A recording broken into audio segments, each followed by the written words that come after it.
గురుస్వామి గారు దీక్షలో ఉండగా మాల తెగిపోతే లేదా ఎక్కడైనా పడిపోతే ఏమైనా అవుతుందా, దోషం అయిపోతుందా, ఏమైనా అపరాధం జరిగిపోతుందా అంటే, ఒక స్త్రీ తన మాంగళ్యాన్ని ఎలా కాపాడుతుంది, కళ్ళగద్దుకొని ఎలా పెట్టుకుంటుంది, కళ్యాణమైనప్పటి నుంచి అది ఎప్పుడు పెరుగుతుందో కూడా తెలియదు, చాలా జాగ్రత్తగా చూసుకుంటుంది ప్రతి స్త్రీ. ఇది వచ్చి మాంగళ్యాన్ని జాగ్రత్తగా చూసుకునే వాళ్ళకే కానీ తీసి తాలిబొట్టుని పక్కన పెట్టే వాళ్ళకి కాదు. ఇది మాంగళ్యాన్ని కళ్ళగద్దుకొని చూసుకునే వాళ్ళు ఇంకా ఉన్నారు. అలాగే మనం మాల వేసుకునేటప్పుడు అందులో ఒక ముద్ర మాల ఉంటుంది, ముద్ర ఉంటుంది, అయ్యప్ప ముద్ర. మనం కళ్ళగద్దుకొని ఆరతి ఇచ్చినప్పుడు, బొట్టు ఇచ్చినప్పుడు ఆ మాలను చూసుకుంటాం కదా, అది జాగ్రత్తగా చూసుకోవాలి. అందుకే తోడు మాల అని చెప్తారు. రెండో మాల, ఒక మాల తెగిపోయినా ఇంకో మాల కాపాడుతుంది కాబట్టి ఆ తోడు మాల ఉండాలంటారు.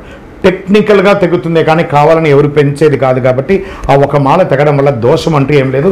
ఇమీడియట్గా దాన్ని ఇంకొక మాల మార్చుకొని వేసుకోండి. దాన్ని అపార్థంగా భావించకండి.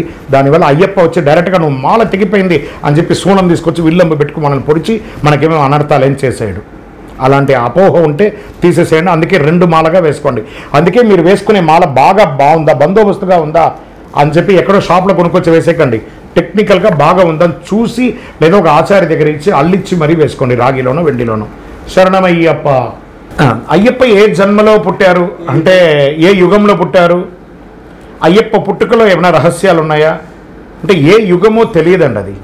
అది ప్రిడిక్షనే లేని ఒక ఇది. కలియుగంలో ధర్మశాస్త్రగా ఆయన ఉన్నారు. ఈ పుట్టుక దానికి ఏమైనా కారణం ఉందా అంటే ఉంది అని కూడా చెప్పవచ్చు.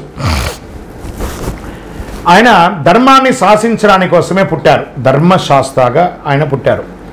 ఆయన లీలా వినోదాలు 18 అవతారాలను 18 రకాలుగా ఉన్నాయి. కలిలో మగిషి అనే రాక్షసుని సంహరించడానికి పుట్టారు. ఈ యొక్క క్షీరసాగర మదనంలో రాక్షసులకి దేవతలకి ఆ అమృతాన్ని చిలకడానికి కోసం వాసుకి తాడుగాను, మేరు పర్వతం చిలుకుగాను, సముద్రం కింద కూర్మ అవతారంలో మహావిష్ణువు దాన్ని కాపాడుతూ చిలుకుతున్నప్పుడు అమృతం వచ్చిన సమయంలో రాక్షసులకి అమృతం వెళ్తే అట్టహాసం అవుతుందనే ఉద్దేశంతో మోహిని అవతారంలో మహావిష్ణువు వచ్చి వారికి మాయమాటలు చెప్పి చక్కగా అమృతాన్ని ఇచ్చేసిన సమయంలో శివ విష్ణువుల యొక్క కలయికలో స్వామివారు వారి యొక్క చెమట బిందువు ద్వారా కలిసినటువంటి వారు అన్నమాట స్వామివారు. అలా పుట్టినటువంటి ఆ స్వామివారు ధర్మరక్షణార్థం, లోక కళ్యాణార్థం స్వామివారు జన్మించారు. దీనికి ఇంకా చాలా పెద్ద చరిత్ర ఉంది. కమింగ్ ఎపిసోడ్స్లో దాన్ని హిస్టారికల్గా బాగా గట్టిగా చెప్పుకుంటాము. స్వామివారు పుట్టినటువంటి యొక్క అవతార లక్ష్యం ధర్మరక్షణ. ధర్మరక్షణకై అవతరించిన కర్మఫలములను అని ఎంత అనుగ్రహం ఇచ్చినటువంటి వారంటే ధర్మరక్షణ కోసమే మాత్రమే ఆయన జనించారు. అయ్యప్ప స్వామికి నల్ల రంగు అంటే ఎందుకు ఇష్టము? శని ప్రీతి. ఈయనకి ఏమన్నారు? శని ఈశ్వర శబ్దం కలిగిన వాడు కదా. ఆ శనీశ్వరుడు కూడా స్వామివారికి దాసులు. ఎలా అయినప్పుడు శని బాధా వినాశాయ ఘోర సంతాపహారిణే కనకాలయ వాసాయ భూతనాదాయ తే నమః. ఆ శని ఈశ్వర శబ్దం కలిగినటువంటి వాడు. ఈ స్వామివారిని పూజించడం వల్ల అర్ధాష్టమ శని, అష్టమ శని, కంఠ శని, 7.5 7.5 శని, జన్మ శని, అన్ని శని దోషాలన్నీ కూడా తొలగిపోతాయి. ఆ శనీశ్వరుడు అలంకార ప్రియుడు కాదు కాబట్టి పిచ్చివాడిలాగా ఎలా ఉంటే అలా ఉంటాడు. ఈ అయ్యప్ప మాల్లో కూడా మనం కూడా బార వేసుకొని జుట్టు వేరబోసుకొని చక్కగా పెద్దగా షోకుగా ఉన్న కదా, గడ్డం పెంచుకుంటాము, నల్ల బట్టలు వేసుకుంటాము, కాళ్ళకు చెప్పులు ఎక్కడ ఉంటాం, కింద పడుకుంటాం. ఇవన్నీ కూడా శనికి ప్రీతి. అవన్నీ కూడాను చేయడం వల్ల స్వామికి చాలా ఇష్టం. ఒక నలుపే కాదండి, ఆయనకి కూడా నీల వస్త్రధారియే శరణం అయ్యప్ప నిత్య బ్రహ్మచారియే శరణం అయ్యప్ప. స్వామివారి వస్త్రంలో ఏమేమన్నారు? ఒక నలుపే కాదు, నలుపు, ఎరుపు, తెలుపు, కావి వస్త్రము ధరించి అన్ని రకాల వస్త్రాలు ఉన్నాయట. నలుపు శని ప్రీతికి. నల్లదే కదా వేసుకోవాలి, మీరు ఎందుకు కాషాయం వేసుకున్నారు? కాషాయం చెప్తున్నా కదా, ఆయన వస్త్రంలో ఒకటి. మరి దేవాలయంలో అర్చకులందరూ సాక్షాత్ శబరిమలలో ఉన్న అయ్యప్ప స్వామి దేవాలయంలో కూడా స్వామిని తాకి పూజించే వాళ్ళు నలుపు వేసుకోవట్లేదే, తెల్ల వస్త్రమే కదా ధరిస్తున్నారు. పతీత వస్త్రంతో పూజ చేయాలని ఒక లెక్క ఉంది. దీక్ష తీసుకున్న వాళ్ళు దీక్షా వస్త్రం, పూజ చేసేవాళ్ళు పతీత వస్త్రం, కొంతమంది కాషాయ వస్త్రం, కొంతమంది నీల వస్త్రం. ఏ వస్త్రం ధరించినా ఆ వస్త్రానికి న్యాయం చేయండి. అంటే గురుగారు ఇప్పుడు మాలలో ఉన్నప్పుడు బహిష్టు స్త్రీలు కానీ ఎవరైనా ఎదురైతే ఏం చేయాలి? ఇది మరి వింత ప్రశ్న కదా ఇది. వాళ్ళైనా బోర్డు వేసుకొని తిరుగుతారా?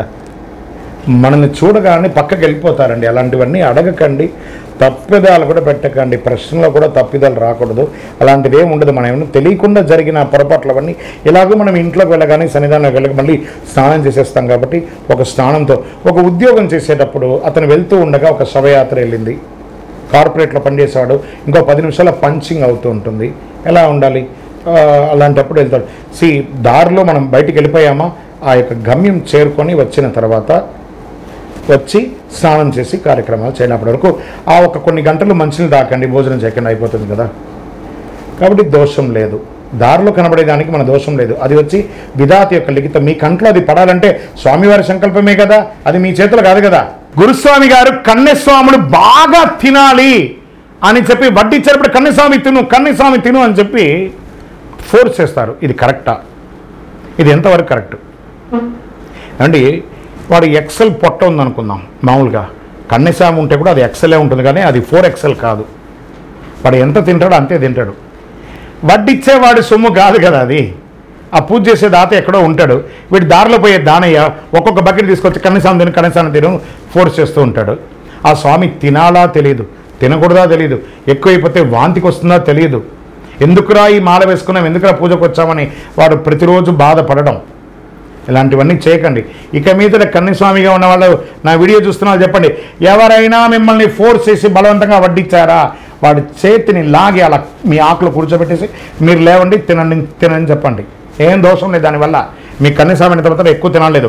సాత్విక ఆహారం కొంచెమే తినండి. మీరు తినరనుకుంటే చెయ్యి అడ్డంగా పెట్టండి, నేను తినను అని చెప్పండి. ఏ దోషం లేదు దానివల్ల. ఆ గిన్నెలో ఉంటే 10 మందికి పేదవాళ్ళకి ఆకలి అవుతుంది, కానీ ఆకులో ఉంటే కుక్కలు కూడా ముట్టవండి. స్వామి గురుస్వామి యొక్క అయ్యప్ప స్వామి ఈ పట్టబంధం ఇక్కడ వేశారు చూస్తారా, ఈ పట్టబంధం ఇక్కడ ధరించున్నారు కదా, దీని అర్థం ఏంటి? దీన్ని పట్టబంధం అంటారు. ఎందుకు ఇది ధరించారు? దానికి ఏమైనా విశేషం ఏమైనా ఉందా? దీనికి శాస్త్ర ప్రమాణం ఏమైనా ఉందా అంటే, పందల రాజా వారికి ఈయన వరం ఇచ్చారు.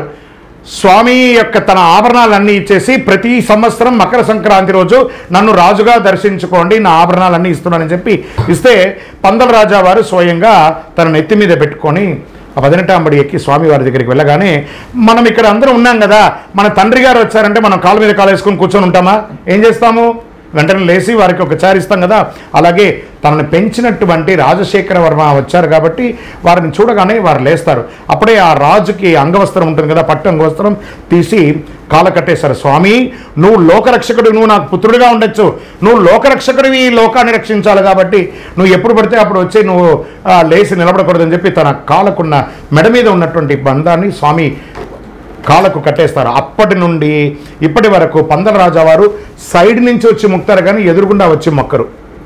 ఆ పట్టబంధం యొక్క విశిష్టత మన కోసం, ఈ కలిలో ఉన్న భక్తులందరూ కూడా క్షేమంగా ఉండాలి, స్వామి అనుగ్రహం ఇవ్వాలని పందల రాజా వారు కట్టిన వస్త్రమే ఈ యొక్క పట్టబంధం, కాలబంధం. శరణమయ్యప్ప.